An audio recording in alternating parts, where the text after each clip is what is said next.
Good day and welcome to another broadcast of this program. Today I'm excited to introduce to you Grant Magua, and he is a superstar when it comes to branding and marketing. Grant, he works with Fortune 500 companies, and he's a guy that we can definitely learn a lot from when it comes to branding and marketing. To get the conversation started, my friend, would you care to tell us what inspired you to get into this field, branding and marketing? Well, the field is I like working with people that have a vision that they want to manifest and make a reality.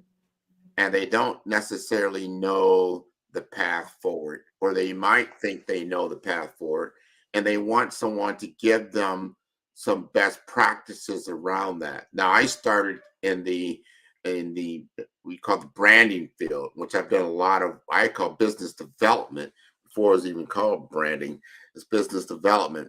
Some 25 years ago in information technologies, working with companies like Avaya, like Cisco, like used to be called CenturyLink. Now it's called Lumen 5.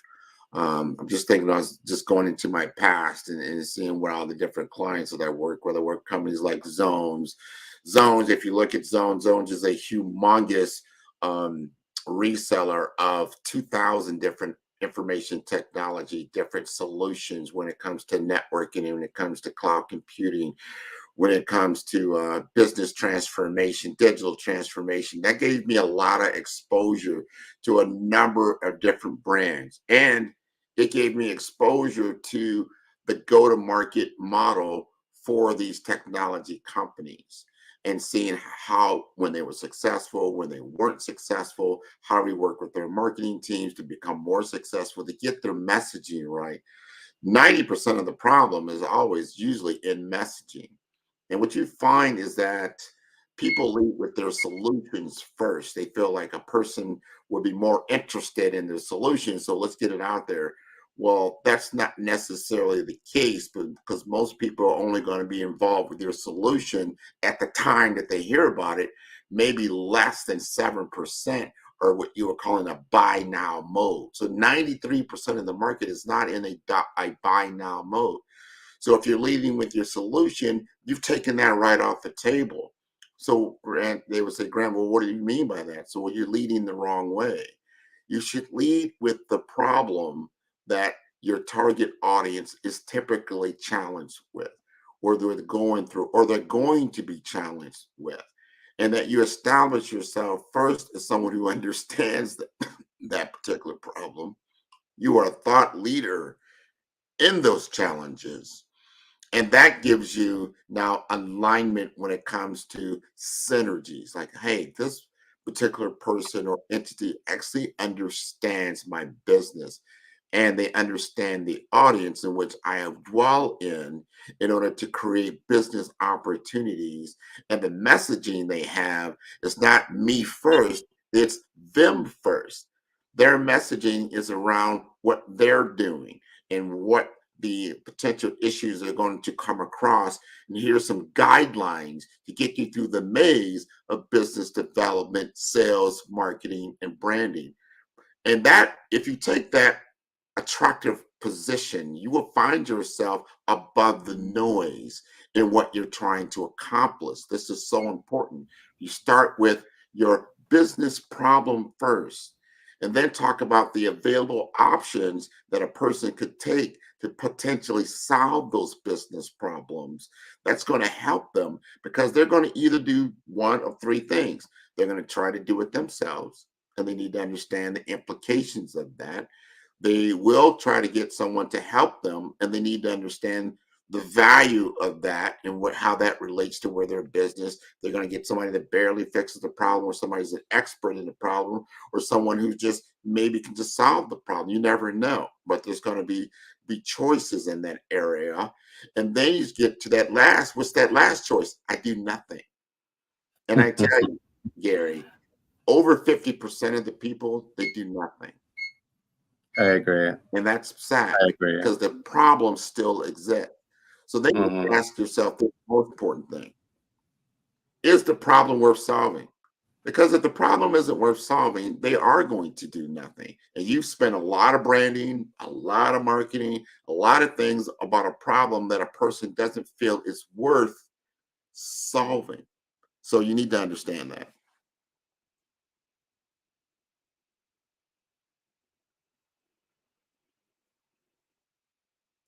So, Gary, I know you were having some issues around power. And so we want to continue on in this particular discussion around branding and marketing, and most importantly, business development. And how does that all going to work together to be effective and work through it? So the things that you need to think about are: what is your framework?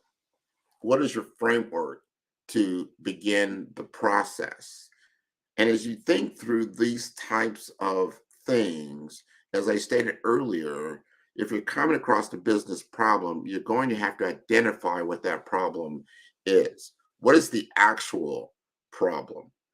And map that out. Is it a common problem? Is it a temporary problem? Is it a long term problem? Is it a short term problem? So you start putting time around it and you start looking at how you're going to attack that problem. If it's uh, uh, uh, something that you should deal with immediately, or something that you can delegate to someone else, but is it something that you're going to spend financial resources on? And that's important.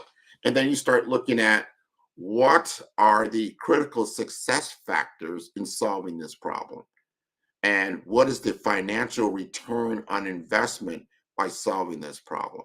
So if you begin to do your research and get your data, that'll be the next phase in your framework. And I used what I call the BRAVE framework. The first thing I'm going to do, I'm going to do what I call brand identity. I'm going to identify the business problem. And that's very important in this particular discussion. The next thing I'm going to do is research, right? You've got to research this particular issue in all those different avenues I just talked about: internally, externally. What is the implication on my business? What is the implication on my business clients I have, customers, prospects, or people that I may be involved with? And line it up, and then start looking at it from the financial lens. How much does this challenge cost? What is this problem costing me in the area of time and opportunity? What does that look like? So you need to understand, if it's $100,000 problem, is it a $10,000 problem? Is it $1,000 problem, and so forth? And then if it's a problem that is going to preclude you from additional opportunity to make revenue, what is that impact? Because if $1,000 problem is stopping you from $100,000 opportunity, then it's worth your time, you would figure. Then you got to look at the probability of getting to that $100,000. Is it a 50% opportunity? Is it a 60%, 70, or is it a 10% chance of winning, 25% chance of gaining that opportunity? So important to look at the financial modeling of that, because you can spend a lot of time and a lot of resources trying to solve a problem with low probabilities of success.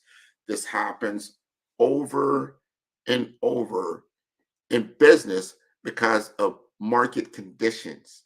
Market conditions constantly change, or you're hinging uh, uh, a lot of your success on probability, and you really haven't looked at that probability. For instance, and I've done this, and I'm sure you've done this as well, is that you may have a sales opportunity, and you have someone that's interested in your product or your service, and you've had some conversation with them, right?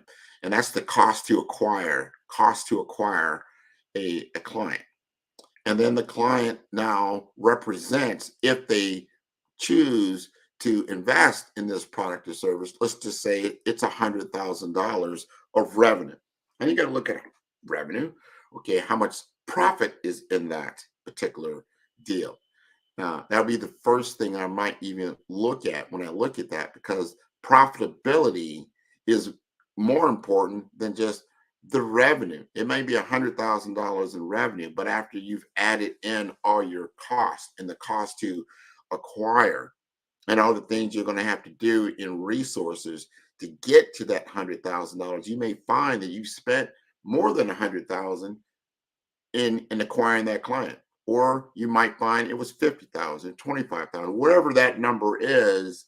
That's important to understand as you go into the game of gaining the business and understanding the financial metric. Now, that's just one client, because you got to look at, is my business model made on quality, meaning maybe it's a very low quantity of clients, or is it built on quantity? So I've got to have many more clients in order to make up for my delta and get to the profitability standpoint. This is all in your research that you do.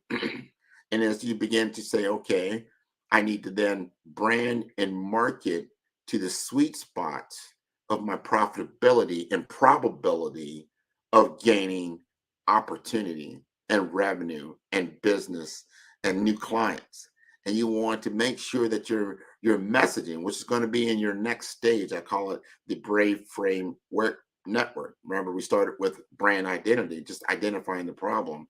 And then we started with researching the entire financial metric, understanding the market trend, and then we start getting into the messaging. But I'm going to stop here because I want you to understand that at the point that the client pulls out, if the deal does not happen and you spent significant time and resources, how much is that going to cost you? You need to understand these things as you go down the road before you start the expensive endeavor of branding and marketing in a particular sector or for a particular client. And what does that look like? How much time is that going to cost you? You need to understand all of these things so you can say to yourself the risk that is involved in the research that you've done, and what is the likelihood if it doesn't go the way you want it to go. What happens? What happens if you don't gain the client? Or what happens if the project goes south? Or what happens if the scope of the project changes and the client can't pay on time or pay timely because they're contingent on other factors that are beyond your control?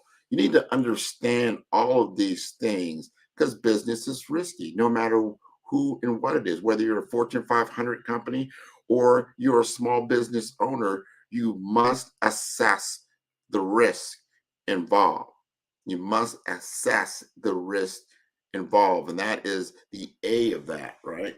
So you get into brand identity, you got into research and risk. Now you're getting into assessment of the situation. And then you start getting into the actual aesthetics of the branding and what that's going to look like and how you're going to go after this, because you've determined that this is worth your time and it's worth your resources, and most importantly, it's worth the risk.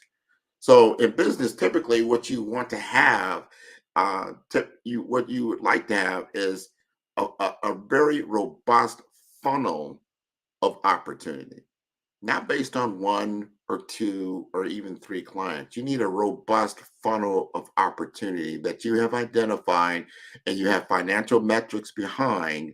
Because when you understand the financial metrics and you understand the probability, you can then begin to understand your branding and marketing budget. How much money do I need to spend in order to acquire this client and or clients, because it could be definitely multiple, and that you've identified the market drivers at a high end, and you've already identified that this is a problem that needs solving, that they will spend money and their resources to invest in you and what you do in order to be successful in their endeavor. Someone told me this a long time ago, and it's so important. You need to understand your client's problem more than you understand your own solution. And that's a tall order because a lot of people are like, you know what? I'm a great mechanic. I really understand cars. I can totally take a car apart and put it back together in no time flat. I'm the best at what I do in that particular area. But that is not the business problem of your client. The client needs the car to enable them to get to where they want to go. It's transportation is what they need. And if they find that their car that they have that maybe they want to get it fixed or maybe they don't. You are a mechanic, but they might look at that investment like, okay, it's going to cost me $5,000 to fix this particular transmission in order to get transportation. And then your client is thinking, hey, you know what? I can either buy a new car or I can wait to buy a car. I can start to use alternative modes of transportation. I don't necessarily need to have a mechanic to fix this car. So you cannot make assumptions just because you are a great mechanic that this person is going to actually choose this option in order to fix their particular transportation problem. So understanding their problem, like, okay, I understand their problem. You need transportation, not necessarily a vehicle. And let's have a conversation about your transportation. What does the transportation allow you to do? Well, it allows me to get to work in order to make money, in order to then feed my family, and the cycle goes on to pay my bills.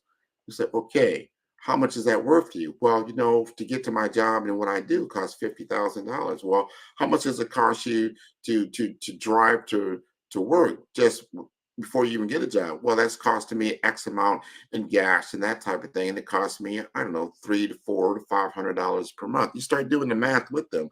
Okay, so if it's costing you $500 a month and you are going to a job that costs you $50,000 and now you have a $5,000 problem, right?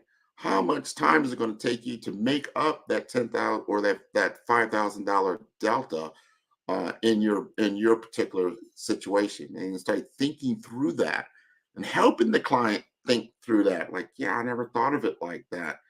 That's true. So if you take an alternative mode of transportation, let's say you start to Uber to your job, how much is it going to cost you? Was it cost you more than $500 a month or less? You're like, well, actually, it's going to cost me more.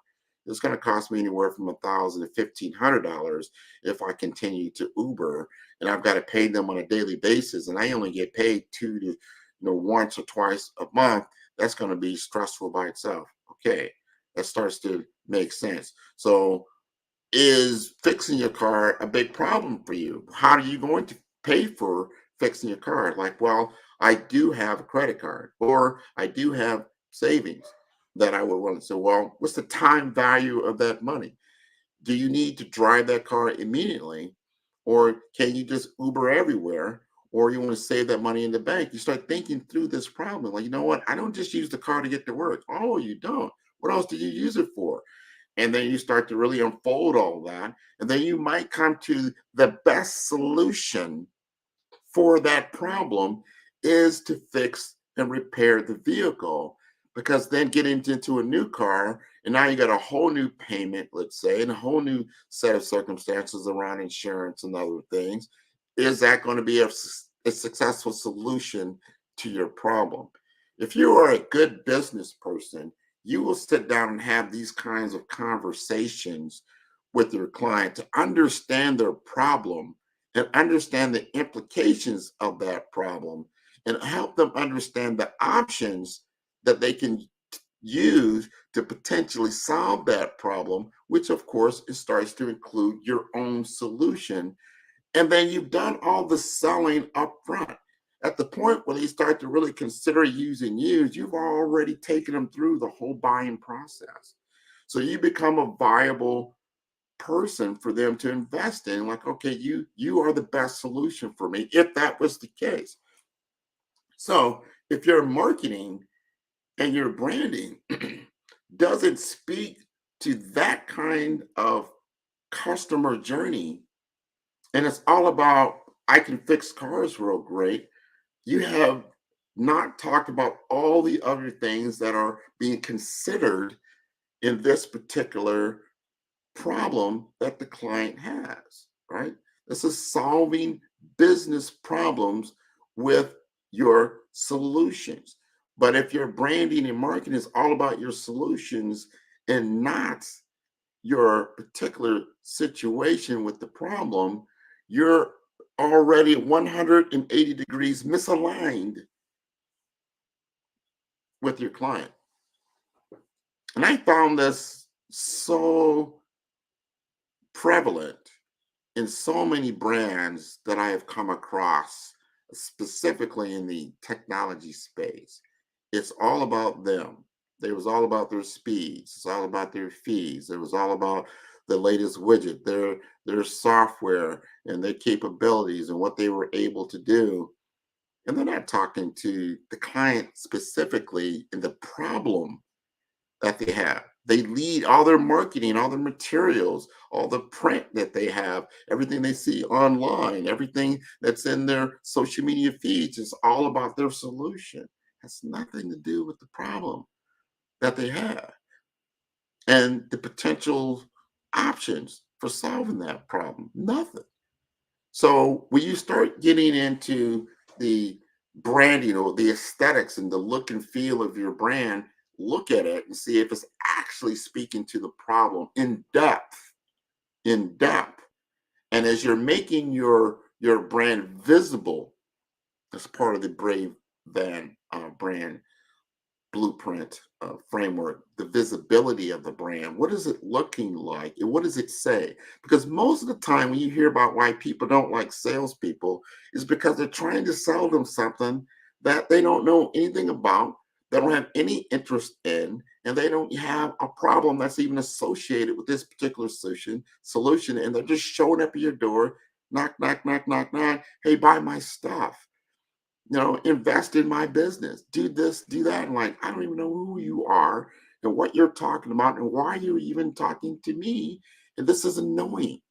It's a big difference when somebody talks to you about a solution or something that they have that actually aligns with the situation that you're in. Big different conversation, right? Especially when it comes to somebody that you know and trust. Everybody knows about that. Know, like, and trust, right? But I guarantee you, if you got a friend that you got a friend that you like, and you got a friend that you trust, and that friend constantly is talking to you about something irrelevant to your life and your interest and where your passions are, they might not be a friend very long. So be careful about that. Be careful about what you're promoting, even referring for someone else. Make sure that is an interest for them.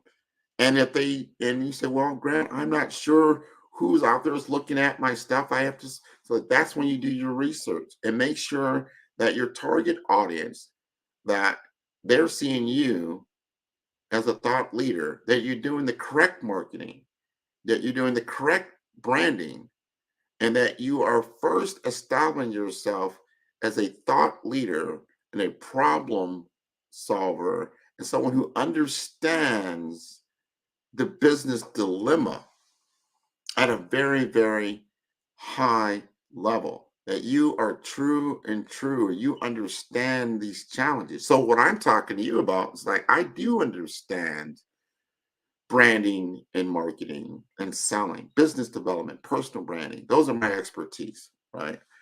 Those are things that I hone in on, and especially when I talk about personal branding. When you're a small business owner and you're in business and you're promoting your business, you have to have a figurehead for that business. It has to have a human pulse to it. It's going to be easier for you to get business when people become familiar with who you are. And then they'll become more familiar with your business and what they do. And it becomes much more easier for them to talk about it because they understand who you are and what you do. And that's from a personal brand perspective, is and acknowledging yourself as someone who understands the business. When you engage with me, you're engaging with my 25, 30 plus years in business development in the healthcare and information technology sector. You can begin to ask me questions around your particular issues that are in those particular realms, because that's where I sit. That's where I'm at. I'll be on shows talking about these types of things because it's important. Not all about five-star BDM, which is my business, right? But I'm establishing myself first as a thought leader, someone who understands all the different nuances that people are going through right now, especially when it comes to artificial intelligence, which is taking over a lot of the thought waves and workforces, and how this is going to affect remote workforce. How's it going to affect me personally? What does that look like? Let's have a conversation around that, right? You seem to know about technology. How's that going to impact? And I guarantee you, it'll impact a lot of different things. It'll impact your branding. It'll impact your marketing. It'll impact your client, because in negative and positive ways, because it's change. It'll change things. And anytime there's change, there's things that are going to be there. They're no longer there anymore. So market conditions are constantly going to be in a state of flux. So whether you're in real estate, let's say, whether you're in insurance, whether you're in finance, and that's the business model that you're in, I guarantee you artificial intelligence is going to affect you one way or another. So I try to put information out about that so people can get a better understanding of what it is. It's not just about generative AI, chat GPT, Bard, and the like. It's more than that, and understanding how to utilize this new business tool to affect your particular business and make it more effective. You can do more granular research than you ever could before. And maybe before you used to pay a consulting agency to get you this kind of insight. Now you can get these insights yourself. And you'll find that you can to a certain degree. And that's that DIY approach. That is the do it yourself approach. But you'll still have to understand that you're going to have to go to a subject matter expert in that area to get even better insights. And you should. And that causes the consultants now that used to be able to give more, what I call more information to you, now have to give you more intelligent insight to you. So it raises the bar for everybody. So if you start to look at yourself, if you're doing the same business that you were doing a year ago before generative AI really exploded onto the scene, you're behind the ball. If you have the same business model that you're putting out there. And again, I go back to what I was saying before. Are you truly understanding the business problem that you solve in your target audience? Do you truly understand their experience? Customer experience is king. King. That is going to help you to be relevant to a discussion. Have you set up different workshops for people to get more information and more insight around the problem that you solve? They're not interested in just seeing a slick flyer. That's great. They're not interested in saying, hey, I fixed 35 cars in 30 days for less than $5,000. That might sound like a slick, nice ad. That's not really moving the needle. What I need to understand is, hey, did you know these particular brands are having these particular issues with these particular uh, um, situations with cars that might affect your car? I might be interested in that because I don't want to have to go through the problem of getting a new transmission if I can avoid it. So I can talk to somebody and actually, hey, you know what? These particular issues with these particular cars or something that's happening, it could cost you X, Y, Z. You may or may not. If you already have the car, here's some options. Man, this guy's talking to me about a potential problem that I might have. And he understands the problems that people already have. He hasn't even talked about fixing 35 cars in 30 days for less than $5,000. Call me now. That's not going to get it. That kind of branding and marketing is not going to work. You need to talk to people about their experiences and why their experiences are important, or the potential for dangers that they might come across. So thought leadership talks about these particular subjects. And that's why it's so important to get into social selling. understanding how to put information and intelligence out there through platforms like this, where you can go live and talk about these particular issues. No, I don't want you to pull out your credit card. I don't need you to pull out and give me all your contact information. I must first give you value. My first job is to give you value, not the values that I have per se, but the values that you need to understand. And I would tell you right now, people will say, well, Grant, I got a business going. I need to get this started. I'm going to go ahead and get me a logo. I'm going to go ahead and get me a website. I'm going to go ahead and get me a pitch set up. And then I'm going to put it out on my social media feeds on Facebook and LinkedIn and Twitter and Instagram. And people are going to come. That's not going to happen. You'll get very little traffic that way because you're putting the cart before the horse. You're talking all about your solutions. You're somewhat visible, but you're going backward because you haven't identified the target audience. You haven't identified the business problem that you're truly looking to solve and why that's important.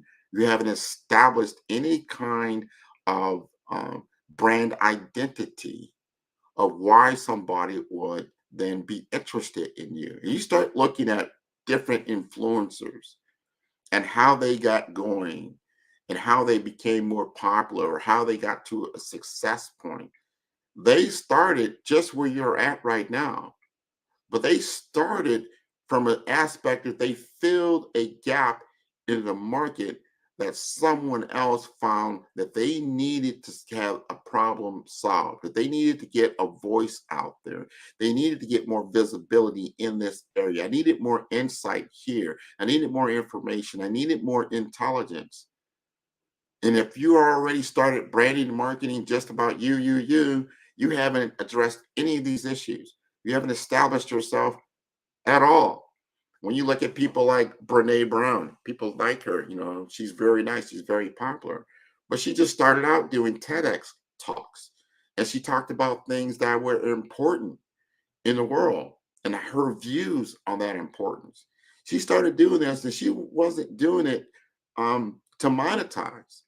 She had no monetization at that point. People started to tune into her. They found her information valuable and it started to naturally guide her into an area that then she could start writing books, right? She started to then get paid for speaking engagements, right? So now when you see something like her website or you see an ad about Brene Brown, remember what preceded all of that. You're like, wow, oh yeah, I know her. Yeah, she's very famous. Oh yeah, let me pay attention to that. See, that's not backward, that's forward. So you can't start from the end of the train and act like you're driving, the engine. It doesn't work like that. You're going to have to do the hard work of establishing yourself in the field of the sector that you're looking to penetrate and present the values and the intelligence and the insights of who you are as a thought leader in that particular realm. And then you begin the arduous process of branding and marketing to your specific niche that you are in. And then you can begin the process of like, oh, you know what? Now I've got me a nice store because I've got a store now, Follow the Brand store. You can go to the Follow the Brand store and you'll see all the different things that I've done for all the different interviews that I've done with people, whether they were in CEOs of different hospitals or they needed help with career development, business development, technology, innovation, financial empowerment, personal branding, brand mastery, executive presence. I established the brand by talking to people that were already thought leaders in the space. And then that through synergy put me in the same atmosphere as they are in, whether it's in their network or what they're doing, and starts to say, like, Grant, wow, Grant is a brand master. Grant is someone I need to talk to. Grant does have intelligence in this world, and I relate to Grant. I relate to Grant. And how do I begin to relate to Grant? By consuming his content that's out on YouTube, that's out on all the different podcast stations, consuming information that's on his website that's all readily available. It's not just me. It's about the situations and the problems and conditions that they're in. Hey, you know what? I'm interested in a career in healthcare. Wow, you know what? Grant has got 30 defined podcasts from different leaders in healthcare speaking specifically about how you can move ahead in the healthcare space through leadership, through technology, through business acumen, executive presence, and all of these different things. And he actually has a total of 150 different podcasts talking about all kinds of different things, especially in technology innovation, how this relates to all these different things that I just talked about. That is how I've established my particular brand first. And then from there, it's like, oh, wow, he actually has business and technology services. He has business and technology consulting services. He can actually put together different branded events specifically for me to help me with business development. He has business development and personal branding services. This is great. So I can actually learn from an industry expert.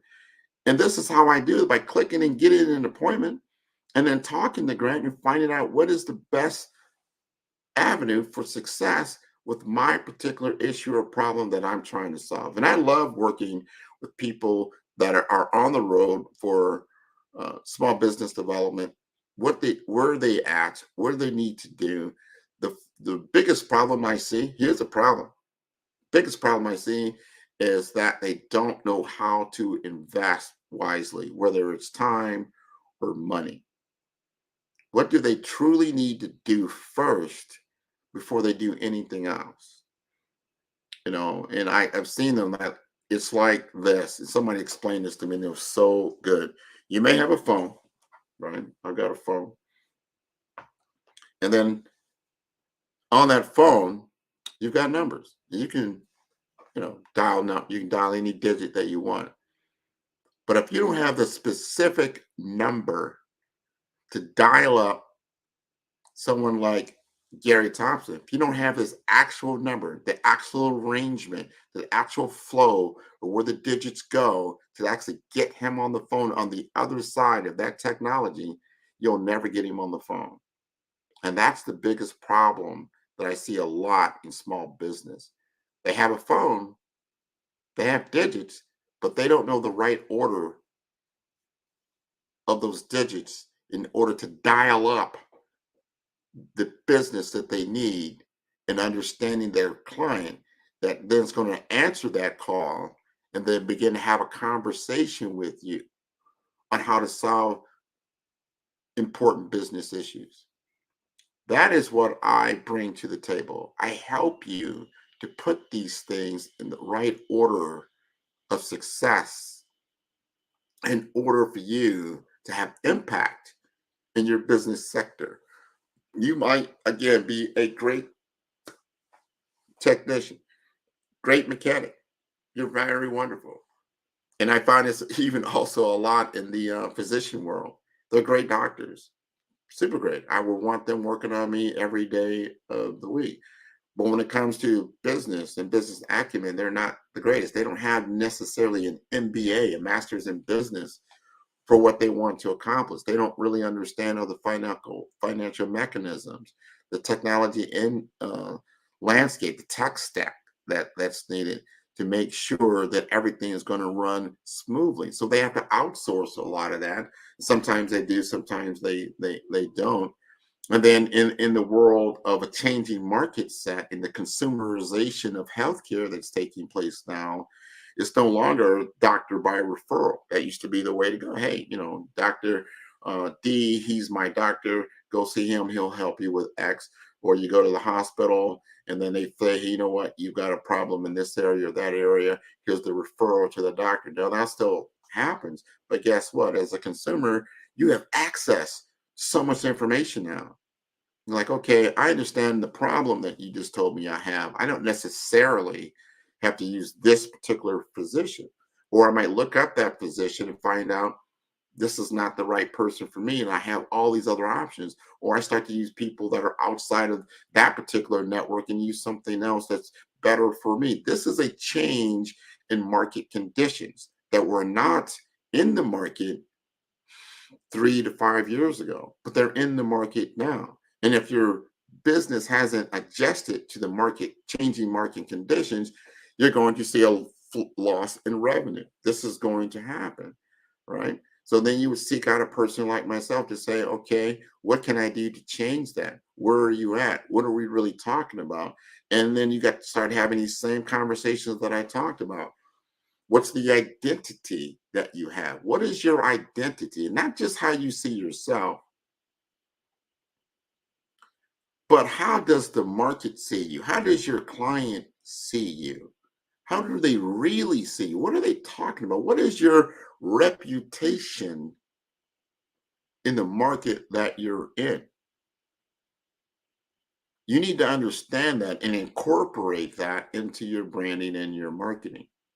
It's not all about how you see yourself. It's important that you see yourself. It's important that you identify your core values. It is important to understand your mission, your vision, and your values. But I guarantee you, if you don't understand your own reputation in the market that you're in, you don't understand how people see your mission, vision, and values, or are you executing on those things?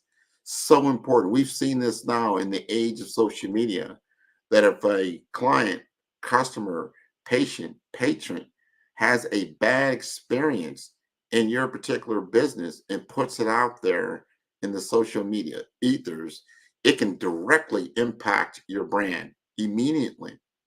That's the court of public opinion. It's important to manage it. So your brand helps to manage your reputation. And then you need to actually execute on it. You have to be authentic in your brand. That A is also part of the Brave brand blueprint.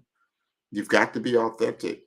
You've got to actually sit back and say, I am great in these areas. But you've also got to look at that SWOT analysis and understand your weaknesses. Where are you weak at? Where have you dropped the ball? Where are you dropping the ball? Have a true assessment of yourself in the business and a true assessment of customer input. You can't just ask them when they just got your service and they're all hyped, they're great. But after they've acquired your product or service, what was that experience like really? And will they tell you the truth or not?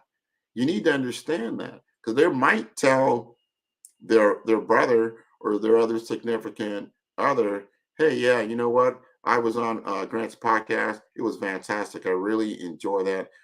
Man, he does a great job.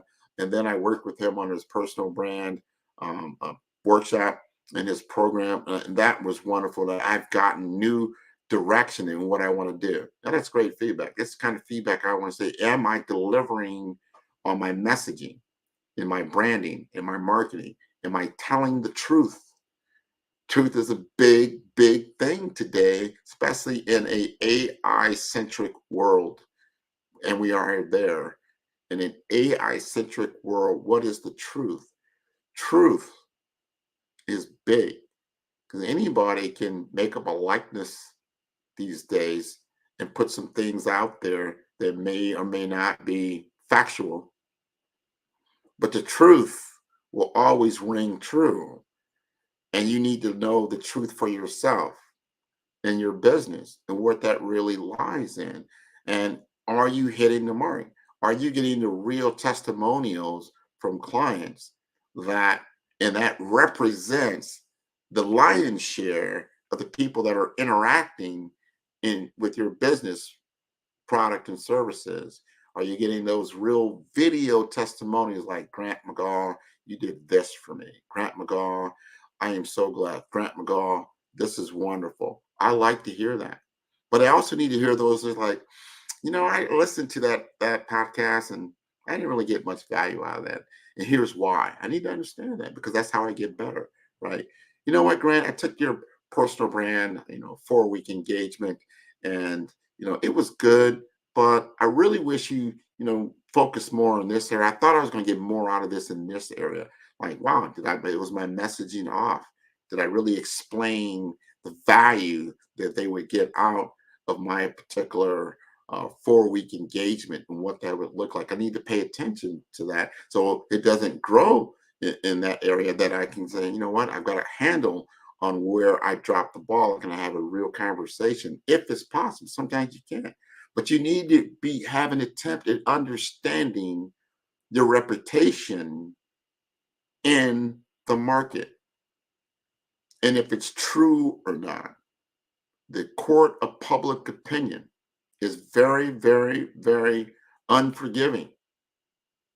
And I want to insert some things in brand and marketing. People don't they limit PR, press releases, or public relations. Public relations can bring you up or they can sink you. And most people don't even engage, so it's not even there in their branding and marketing approach. It's not so much that people expect to, when they engage with you, that you're going to say nice things about your business. It's expected, right? They almost expect if they see a customer testimony, you're not going to put a testimonial up that spoke negatively about your business. It's not going to be there. Now, you go to social media, you might see some things like, what, I did interact with 5-star BDM and this, and this. And you're like, wow, there's some negative reviews out there. And you need to understand what those are. But if you use public relations correctly, you can get on certain media outlets that help to tell your story in a true and factual way. That's very, very, very important and a great tool for you to utilize at great length. So it's not so much that you're just out on social media, or you're out and you got an article written about you, or you wrote your own article. You want others to acknowledge you. I will be acknowledged this particular weekend by my community, and I'm very proud of that. This weekend, I will be acknowledged with 23 other individuals in the Palm Beach, Broward, and Dade County. They were acknowledged during Black History Month. It'll start on February 3rd. They're going to acknowledge 24 Black men who have been instrumental in the community. And I am so proud that I'm one of them, that they would select me for my branding and my marketing and my knowledge in healthcare, my knowledge in information technology that enlightens people. It gives them insight and it gives them value. I'll be in the same stage with people that are the mayor of Miramar, Florida. I'll be on the same stage with people that are the city council members of the city of Miami Gardens. I'll be on the same stage with another gentleman who is the state representative for my district in the legislature in Florida. That's important. And these are just some of the individuals. There's many, many more in many, many sectors where they're in insurance, or they're in real estate, or they're in the law field. They're in business. They're small business owners. And I am very, very proud of the fact that I've been acknowledged. This is public relations. And this is something that you need to put yourself in a visible atmosphere that people will take note. And like, all right, this person is doing something that's actually beneficial for my community. I need to pay attention to that. Let's see if we can tune in to what he's doing. Let's bring him forth before the community and acknowledge the work that he's doing. That is fantastic. Talk about branding and marketing. How does that get any better? That's like sticking a flyer on everybody's desk. No, that's even more. That's your community saying Grant is a stand-up person. Grant is a good guy. Grant has value. You need to understand what Grant is doing at Five Star BDM. You need to follow Grant on Follow the Brand. His podcast is liberating people from their mindsets. He's giving them tool sets. He's giving them skill sets. He's helping them to grow big, right? And I got that particular statement from um, a woman that was on my podcast. Her name is Daphne Jones. She wonderful story. She originally from Jamaica, and she grew up in the Chicago area. And she grew up like a lot of people. She, her self-awareness of herself as a black woman growing up in an impoverished area wasn't that great. She felt like she wasn't, going to get ahead in life very far because of her disadvantaged state. But she began to believe in herself. And instead of just settling for a job at a publication and just doing secretarial work, she went to school and she ended up getting a master's in business in technology. And then she ended up working for a Fortune 500 company, and she ended up being the chief information technology officer for giant company, talking about something like GE. Imagine that, General Electric. And then she went on to become a board member and teaching people how to get onto boards, no matter what their background is. And she came out with a great book around how to manage success. This is a framework, this is a process, this is a journey. And all of us don't always learn these things in traditional school settings. You have to learn from people who have lived the experience. The experience is very, very valuable. My job is to bring that experience to light, to make it visible. So when I'm thinking about there's another little Daphne that possibly down in some of these underrepresented communities in America or wherever they may be in the world, but they get this message. It's like, you know what? Yes, I can. If I apply myself and I do the very best I can, and I study and I get into the right networks and I start talking to the right people and they start seeing that I'm bringing something to the table and they start bringing me along and advocating for me on my behalf, I too can be great. And that's what my podcast is all about. It's what my brand is all about. I want to share knowledge that is impactful as we are going into a unprecedented new world as far as the different ages of business, as we've gone through the agricultural age, right? And then we've gone through now the manufacturing age. And then we've gone and now into the information technology age. And then we get into the Internet of Things age, kind of like what they call Industry 4.0. That's what they, if you've heard these terms, that's what they're really referring to. What we're really getting to, and that's going to be a very short-lived age, meaning it's still there. So all these things don't go away; they just start working differently. This fifth age is really the age of intelligent technology. I don't really call it artificial technology. It's intelligent technology, meaning you need to be more intelligent in utilizing the technology that's all around you to be more cognitive and more aware of how to utilize these tools that are available to you. Just like I'm on this particular platform that gives me a wider reach to get out with a greater message and to impact community upon communities upon communities with the understanding of where they sit in today's market, the market condition, right? The market condition of Industry 5.0, intelligent technology. Get on board now. Teach your children, teach anyone around you how to utilize advanced technology that you have at your fingertips. This is not just a phone.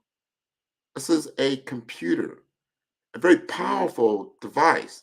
This particular device right now is more powerful than all the computers that put a man on the moon back in the 1960s. Most people don't realize it. You now have access to intelligence that you need to be in an Ivy League school to get exposure to. Now you have it at your fingertips. You just got to know how to ask the right question to get the right response in the right context to be able to utilize the technology for your endeavors, for the good of the whole, to have us to be more impactful. So, as I begin to sum up this whole discussion that we've had, I want you to understand about branding and marketing, where that fits into the entire ecosystem. Branding and marketing is about making it visible, but you have to have the values in order to amplify what is visible. What is the value? What is the social impact that you have? Do you truly understand the customer problem even greater than your own? And if you do, how are you stating it? How are you getting out in front and being a thought leader, a subject matter expert that can add value to help people even before they have the problem? Wow, you know what? That's interesting. I didn't know that. Hmm. I didn't know all these things and nuances in the AI area. What does that look like? I didn't know all these things around cybersecurity, how to protect myself. I didn't know all these things about business development. I didn't know how you could just personally brand yourself and why that's important. It's not just an exercise in vanity. No, no, no. This is how you establish yourself as a business professional in this century. Personal branding. You have to establish. You can't allow your resume that you dust off every 1, 2 to 10 years to speak for yourself. You need to be speaking for yourself now. You can't afford to just have a small work unit, know about the business acumen that you have and the different technologies that you're aware of, or the different skill sets that you have, and you only have a work unit of maybe 10, 20, maybe a couple hundred people. No, you need to know thousands of people need to know that, or at least they need to understand that they can know that about you. That's why I'm on these platforms like Gatherverse that I'll be on even later today. If you go to gatherverse.com, you'll learn a lot about human-centric technology in the AI era. And this is so important as we begin to understand ethics. We start to understand regulation. And if we're not at the table of how these things are determined, you'll start to see how the tech state, all the big technology companies, and the nation states begin to converge and create even a new control factor on a lot of the people and the powers that are available. So if you're not at the table talking about these things, you could be left out, and then you could be in a similar state that you are in now or worse off because you don't understand how the market conditions are changing, the economy is changing, the social economics are changing. And so if you are not changing what is happening, there's only three things that are going to happen. You're either going to get more positive, you're going to get more negative, or you're going to stay the same. So you need to make a choice in all of these endeavors, and take it to heart. Think about these things. And then you can look me up, 5starbdm.com, to get more information. And Oh here's my, there. Grant, I must thank you tremendously for holding the fort. I did express to you what's happening, but you have done a really wonderful job. And I want to thank you from the depths of my heart for the information that you would have shared and with the public. You're most welcome, Gary. I'm glad I was able to do Yeah. that. Yeah. And I will reach out to you shortly. We have to do this again. And I know that you're going to become even more powerful with the additional information that we're going to be sharing. Thank you, Gary. I appreciate it. Thanks again, my friend. Take care. All right. And there you had it. This is a five-star, celebrity. He has worked with so many top companies in the US. And I really want to encourage you to follow him across the platforms that he's on and keep looking out. And more is going to be coming very soon from Grant because he has so much, a wealth of information that can really help you to transform the way you do business. Thanks again, my friend, and we'll do this again soon. Absolutely. Can't wait. You take care. All right. Thank you. Bye bye. Bye.